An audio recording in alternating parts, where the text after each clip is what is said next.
स्वागत है आपका कैपिटल टीवी बिहार के खास शो चुनावी चौसर में और मैं हूं आपके साथ आत्मजा। देखिए, बिहार की 5 सीटों पर वोट पड़ रहे हैं, जिसमें कटिहार, किशनगंज, भागलपुर, बांका और पूर्णिया शामिल है। आपको बता दें कि फर्स्ट फेज में जितने भी वोट पड़े थे उसका वोट परसेंटेज काफी कम बताया जा रहा था, जिसको लेकर चुनाव आयोग और सारे तमाम जो राजनीतिक पार्टियां हैं उनके तरफ से चिंता जताई गई थी। लेकिन इसके बाद आज जब सेकेंड फेज के वोट पड़ रहे हैं तो इसमें कहीं ना कहीं वोटिंग परसेंटेज में थोड़ी बढ़ोतरी देखने को मिल रही है। और साथ ही अब देखने वाला यह बात है कि इसमें 5 सीटों पर जितने भी उम्मीदवार खड़े हुए हैं उनकी किस्मत का क्या फैसला होता है, किन समीकरणों पर वोट पड़ रहे हैं। तो सबसे पहले हम आज इस शो में बांका और कटिहार सीट के बारे में बातचीत करेंगे और जानने की कोशिश करेंगे कि यहाँ पर किस उम्मीदवार को कितना वोट पड़ रहा है, वोटिंग परसेंटेज क्या है और लोगों के बीच कितना उत्साह देखने को मिल रहा है। तो आइए इन्हीं मुद्दों पर बातचीत करते हैं। हमारे साथ स्टूडियो में मौजूद है senior journalist Saroj Singh ji. Sir, आपका बहुत बहुत स्वागत है। जी धन्यवाद। सर, कटिहार सीट से अगर शुरुआत करते हैं तो यहाँ पर जो मुकाबला देखा जा रहा है वो दुलालचंद गोस्वामी जो कि जदयू के उम्मीदवार है और तारिक अनवर कांग्रेस के उम्मीदवार है, इन्हीं के बीच मुकाबला माना जा रहा है। और खबरें आ रही हैं कि तारिक अनवर जो है वो कहीं ना कहीं ज़्यादा आगे चल रहे हैं। क्या लगता है आपको? देखिए, तारिक अनवर के आगे जाने की खबरें आज सवेरे से ही थी। तो कहानी यही है कि तारिक अनवर बहुत चीज़ हासिल करते हुए नज़र आ रहे हैं कटिहार में। देखिए, जब कटिहार सीट लेने की बात थी और आरजेडी की तरफ से ऑब्जेक्शन लग गया था और अशफाक करीम साहब अड़ गए थे कि हमको टिकट चाहिए, लेकिन कांग्रेस ने एक वीटो किया कि तारिक साहब को टिकट दीजिए, हमारे राष्ट्रीय चेहरा है, मुस्लिम चेहरा है। और सबसे बड़ी बात है कि तारिक साहब को ये अंदर से ये कॉन्फिडेंस था कि इस बार हम ज़रूर बाजी जीतेंगे कटिहार में। और जब अपना पहला स्पीच देते हुए वो बहुत इमोशनल भी हो गए थे, रोने भी लगे थे कि मेरा अंतिम चुनाव है। तो कटिहार को लेके जो अभी तक खबरें हैं, जिस तरह से वोट वहाँ पर पड़ा है, वो यही बतलाता है कि माई वोट तो पूरी तरह से साथ था ही साथ था। इसके अलावा बहुत सारे ऐसे वोट भी उनके तरफ चले आए जो उनको आगे बढ़ा रहे हैं कटिहार की सीट पर। सर, अगर 2019 के चुनाव का जो रिजल्ट आया था, परिणाम थे, उस पर नजर डालेंगे तो तारिक अनवर लगभग 57,000 वोटों से हार गए थे। तो क्या लगता है कि इस बार दुलालचंद गोस्वामी जो पीछे चल रहे हैं तारिक अनवर से, इसके पीछे की क्या वजह है? देखिए, पीछे आगे तो खैर जब नतीजे आएंगे तब पता चलेंगे। अभी हम लोग बात कर रहे हैं एक रुझान पर कि वोट किस तरफ से गया, पब्लिक का मूड क्या था। अभी तक हम लोग विश्लेषण कर रहे थे कि फलने जगह वोट देगा, बी ए को वोट देगा, ए बी को वोट देगा। लेकिन आज जब वोट पड़ रहे हैं, जो रिपोर्टर लोग हमारे कैपिटल टीवी के सारे संवाददाता कटिहार में घूम रहे हैं, वो क्या कह रहे हैं? वो यही बता रहे हैं कि ज़्यादा रुझान तारिक अनवर की तरफ है।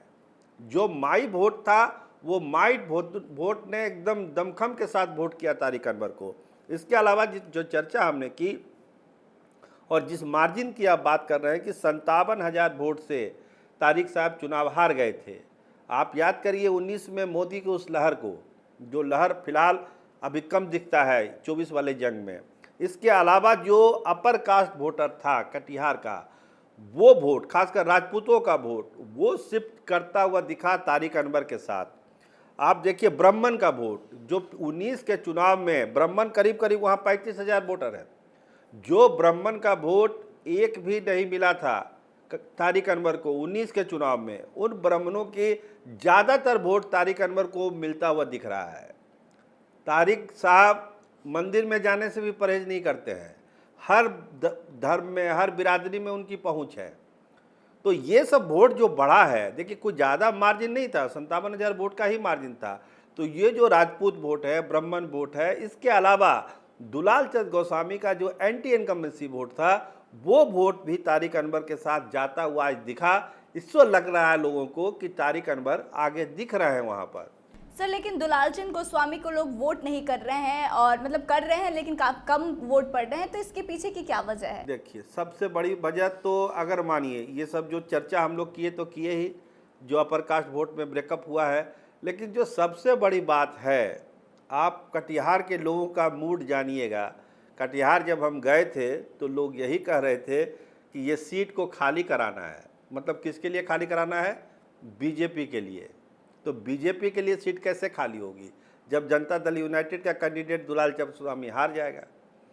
तो ये जो मनोभाव था लोगों का और बीजेपी का जो अप्रोच रहा है, हम लोग बार बार अपने प्रोग्राम, आपके भी प्रोग्राम में चर्चा करते हैं कि बीजेपी का कैडर निकल के जुनून के साथ वोट तो करे पहले। वो तो कटिहार में दिखाता नहीं है। जब आपके मन में ये बैठ गया कि ये सीट हमको खाली करानी है, तो बीजेपी से आप कितनी उम्मीद लगा सकते हैं।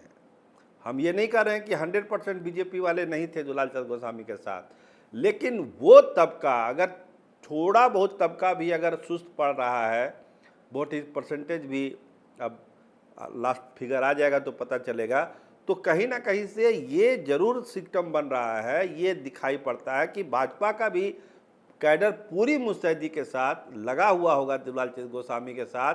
जो गांव के इलाके से खबर आ रही है वो यही है कि वो जुनून नहीं दिखा भाजपा कार्यकर्ताओं में कि दुलाल चंद्र गोस्वामी को तीर छाप पर हमको वोट दिला देना है, अपने कैडर को बूथ तक ले जाना है। उस तरह का कोई माहौल कटिहार में दिखता नहीं है। इस वजह से लोग कह रहे हैं कि लगता है कि जो सीट खाली कराने की भली बात थी उसका भी असर पड़ा है वोटिंग में।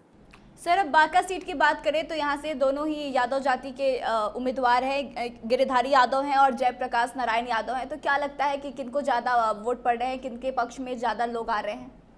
देखिए, एक उलट कहानी है, कटिहार से एक उलट कहानी है बांका की। वहाँ पर जीत का मार्जिन बहुत था। जो वो जीते थे गिरधारी यादव, वो एक बड़े मार्जिन से जीते थे। हाँ, करीब 2,07,33 वोट कुछ इसके आसपास जीते थे, तो बड़ा मार्जिन था। वो लहर भी थी 19 में, तमाम फैक्टर थे।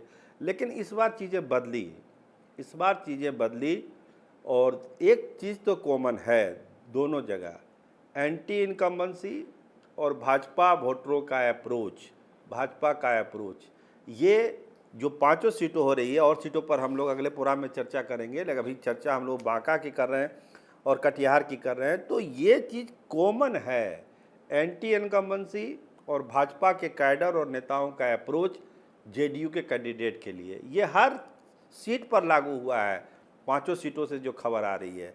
इसके अलावा जो लोकल फैक्टर है वो यही है कि अपर कास्ट वोटर, जैसा कि आपने कटिहार में भी देखा होगा, जयप्रकाश यादव को जो पसंद नहीं करते थे उन लोगों ने भी वोट किया है जयप्रकाश यादव को। इसीलिए कहा जा रहा है कि जयप्रकाश यादव आगे बढ़ रहे हैं वहाँ पर। इसके अलावा देखिए, जो 19 का चुनाव हुआ था उसमें हम अपने दर्शकों को बताएं कि पुतुल देवी वहाँ चुनाव लड़ी थी, दिग्विजय बाबू की पत्नी। लगभग 1 लाख वोट उनको मिला था। तो इस बार तो वो चुनाव में है नहीं। इसके अलावा जो मल्लाह वोटर है, बेलदार बोलते हैं, बांका के इलाके में उनको बेलदार बोला जाता है, उसके वोटर भी करीब 20-25 हज़ार के पास वो वोटर है। तो ये जो राजपूत वोटरों का गोलबंदी हुई थी 19 में पुतुल देवी के साथ, ये जो मल्लाह वोटर है, ये सारे वोटर जो है कहीं ना कहीं से जयप्रकाश यादव को प्लस कर रहे हैं और इसका नुकसान हो रहा है गिरधारी यादव को। आपने जो गिरधारी यादव का कहा कि यादव का घमासान है, जो वोट उधर जाना चाहिए था वो वोट दिख रहा है आज शाम तक, रात तक और भी चीज़ें आएगी सामने, लेकिन अभी जो दिख रहा है वो यही दिख रहा है कि इन वोटों का रुझान जयप्रकाश यादव की तरफ ज़्यादा था। सर, जैसे कि मल्लाह वोटर्स की आप बात कर रहे हैं, तो क्या लगता है कि मुकेश सहनी के आने से राजद में मल्लाह वोटर्स जो है वो ज़्यादा इनके तरफ उनका झुकाव हो रहा है? हाँ, झुकाव तो है। देखिए, मुकेश सहनी का तो प्रभाव पड़ा ही है। जहाँ जहाँ मल्लाह वोटर है वो नो डाउट वो वोट कर रहे हैं तेजस्वी यादव के कैंडिडेट को, महागठबंधन के कैंडिडेट को। लेकिन एक चीज़ इसमें जो गिरधारी यादव को सेफ साइड में ले जा रहा है वो है भूमिहार वोटर।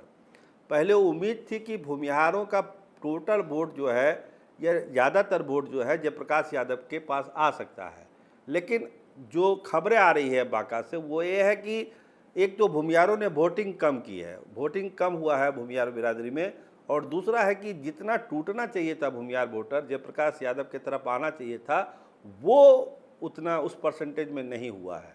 इसीलिए थोड़ा सा गिरधारी यादव को भी राहत की सांस वहाँ पर है। लेकिन जो फैक्टर था राजपूतों का, बेलदारों का, हमने बताया, एंटी इनकम्बेंसी और जो भाजपा कैडर की सुस्ती है, ये कहीं ना कहीं गिरधारी यादव को नुकसान पहुंचा रहा है और ये जयप्रकाश यादव को आगे ले जा रहा है बांका की लड़ाई में। सर, बांका से खबरें आ रही है ऐसी कि शहरी क्षेत्रों के मुकाबले जो ग्रामीण क्षेत्र है वहाँ पे ज़्यादा वोट पड़ रहे हैं, तो इसके पीछे की क्या वजह है? वजह आपके हमारे अभी तो इसी पर तो हम डिस्कस कर रहे हैं। जो शहरी वोटर है वो किसका है? भाजपा वोटर ज़्यादा होता है शहर में। वो हमने कहा ना कि उसमें सुस्ती है, वो लोग सामने नहीं आ रहे हैं। तो वो वोटर जब निकल के नहीं आ रहा है तो नुकसान तो फिर तीर छाप को ही हो रहा है ना। यही तो समझने वाली कहानी है। 24 के कहानी में, जंग में यही समझने की ज़रूरत है कि जो भाजपा का अप्रोच है वो क्या है। जो एनडीए का कॉम्बिनेशन बना है, अर्थमेटिक बना है, केमिस्ट्री बना है कि नहीं बना है। अगर भाजपा का बॉर्डर, आप खुद कह रही हैं, आपके पास खबर आ रही है कि शहरी क्षेत्रों में कम वोटिंग हुआ है, इसका मतलब है कि भाजपा का वोटर बूथ तक नहीं गया है, उदासीन रहा है, कम वोटिंग हुई है। यही तो नुकसान पहुंचा रहा है जनता दल यूनाइटेड के कैंडिडेट को। 5 सीटों पर तो वही लोग हैं, जनता दल यूनाइटेड के कैंडिडेट हैं, और बांका में भी हैं। एंटी इनकम्पेंसी थी ही गिरधारी यादव के साथ। अब देखिए, जब रात तक और आंकड़े आएंगे तो और स्पष्ट हम लोग बता पाएंगे। लेकिन अभी स्थिति ये है कि जयप्रकाश यादव आगे बढ़ते हुए दिख रहे हैं बांका में। सर, मेरा आखिरी सवाल है आपसे कि क्या लगता है कि जैसे कि आपने भी बताया और सब 5 सीटों पर जदयू के ही उम्मीदवार है, क्या लगता है कि बांका में कहीं ना कहीं कैंपेनिंग या चुनाव प्रचार प्रसार की कमी रह गई, जिसके वजह से उसका नुकसान जदयू को उठाना पड़ सकता है? देखिए, चुनाव प्रचार तो हर क्षेत्र में अपने अपने ढंग से लोग करते ही हैं, लेकिन जो स्थानीय स्तर पर समीकरण बनता है, जात का समीकरण बनता है, और उम्मीदवारों की जो अपनी छवि होती है उसका समीकरण बनता है, इसके अलावा जो राष्ट्रीय मुद्दे होते हैं उसका बनता है, इसके अलावा जो सबसे बड़ा बात होता है कि हम आपको पसंद नहीं करते तो हम दूसरे को पसंद करेंगे। भले हमको दूसरा पसंद ना हो, लेकिन अगर हम आपको पसंद नहीं कर रहे हैं तो हम दूसरे को पसंद कर लेंगे, भले वो आपके स्तर का ना हो। तो ये जब कहानी हो जाती है ना, तो उसमें नुकसान हो जाता है स्थापित चीज़ों का। अगर भाजपा के लोग गिरधारी यादव को पसंद नहीं कर रहे हैं तो वो दूसरे को पसंद कर ले रहे हैं।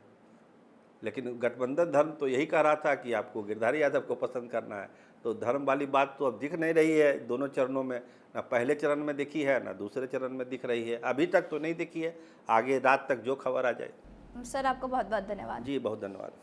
तो देखिए, बिहार की 5 सीटों पर वोट पड़ रहे हैं, लेकिन अगर कटिहार और बांका की बात करें तो कटिहार से कांग्रेस के तारिक अनवर आगे चलते हुए नजर आ रहे हैं। वहीं बांका से जयप्रकाश नारायण, जो कि राजद के कैंडिडेट हैं, वह आगे चलते हुए नजर आ रहे हैं। लेकिन परिणाम की घोषणा तो आखिरकार 4 जून को होनी है। लेकिन अगर रुझानों को देखेंगे तो यही तमाम चीजें निकलकर सामने आ रही हैं, और इसका वजह यह बताया जा रहा है कि भाजपा के जो समर्थक है उनमें कहीं ना कहीं उत्साह की कमी देखी गई है। तो बाकी आपको क्या लगता है, क्या कुछ फैसला आने वाले समय में देखने को मिलेगा? आप कमेंट करके जरूर बताएं। वीडियो अच्छी लगी हो तो शेयर करें, और आगे की तमाम सीटों के बारे में हम आपको आगे अपडेट्स देंगे। तब तक के लिए इतना ही। आगे की तमाम खबरों के लिए बने रहे हमारे साथ, देखते रहे कैपिटल टीवी बिहार। धन्यवाद।